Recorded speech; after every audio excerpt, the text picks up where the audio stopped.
Donc l'école de gouvernance et d'économie de Rabat, c'est une école de sciences humaines et sociales. Qu'est-ce que ça veut dire? Ça veut dire qu'il y a maintenant 5 ans, eh bien, l'école a été créée par des gens qui voulaient qu'il y ait un renouvellement des élites au Maroc qui soit fait par les sciences humaines et sociales, alors que le Maroc est caractérisé par une domination des formations d'ingénieurs. Concrètement, on a une formation de premier cycle en 3 ans et une formation professionnalisante de master de 2 ans.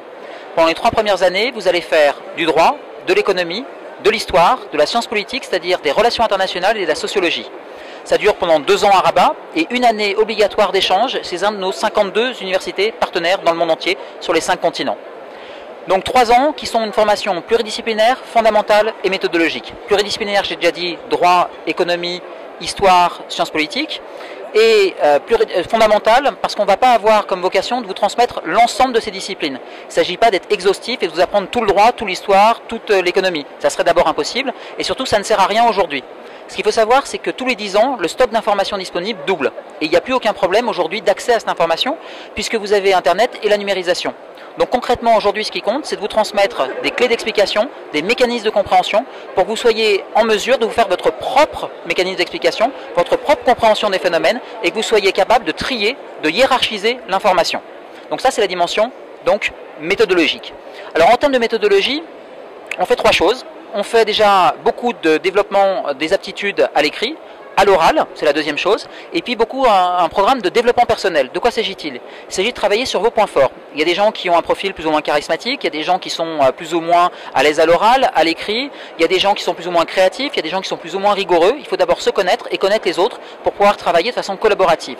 À l'école, on est une école qui a des ambitions de former des gens qui vont prendre des responsabilités. La grande différence entre quelqu'un qui prend des responsabilités et quelqu'un qui n'en prend pas, c'est quand vous n'en avez pas, quand vous avez un problème, vous vous tournez vers votre supérieur hiérarchique et vous lui dites qu'est-ce que je fais. Quand vous avez des responsabilités, il vous appartient de décider pour les autres, de trancher, de décider.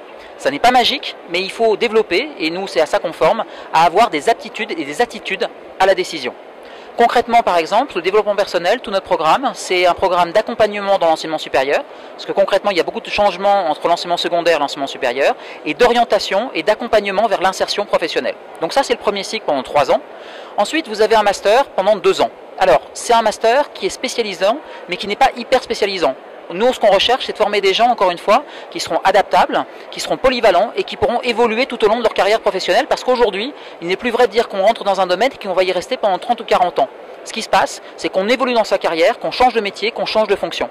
Donc concrètement, on va créer, nous, un diplôme qui va vous donner un certain nombre de techniques, de compétences professionnelles, mais qui en même temps va vous donner cette formation générale, de culture générale.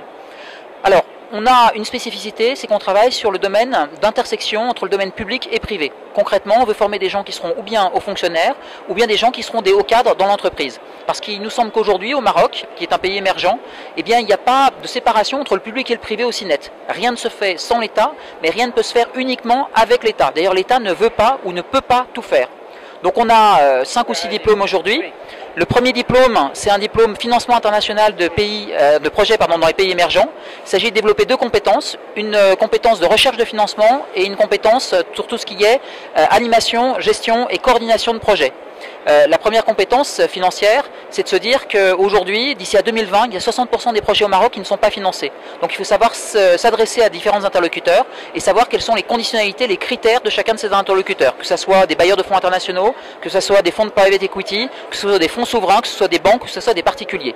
Première compétence. Deuxième compétence, que ce soit Tijari Wafa Bank pour l'Afrique subsaharienne, que ce soit Renault à Tanger, ou que ce soit La Belle Vie pour installer une filiale donc à Jdida, eh bien, ils font des compétences de gestion de projet. C'est la deuxième compétence. On a aussi un diplôme en relations internationales. Donc classiquement, tout le monde pense à diplomatie, organisation internationale, ONG. Nous, on développe beaucoup notre diplôme sur tout ce qui est économie, finance et commerce international, tout le risque pays par exemple, parce qu'il nous semble que même la diplomatie publique s'oriente vers la diplomatie économique. Il s'agit d'avoir des fonds pour développer le Maroc, mais aussi donc les gens qui auront une compétence dans les entreprises de pouvoir analyser les marchés. Voilà, et vous avez un site internet qui est très bien fait et qui vous permet d'avoir plus de renseignements. Merci.